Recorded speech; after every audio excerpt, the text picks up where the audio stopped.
হ্যাঁ তাকে আমরা ওই সময় করে দিছি কেন আমরা তো জানেন কয়েকবার বলছি রেজিস্ট্রার জেনারেল পুরা সুপ্রিম কোর্ট প্রশাসন নিয়ে আসছিল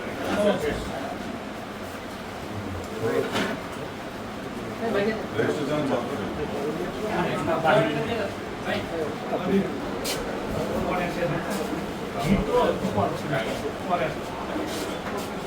বাজো ভিতরে যাকে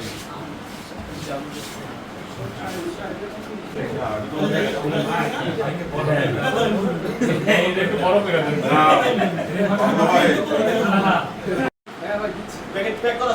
এই একটু ফ্রেশ আমানত আমানত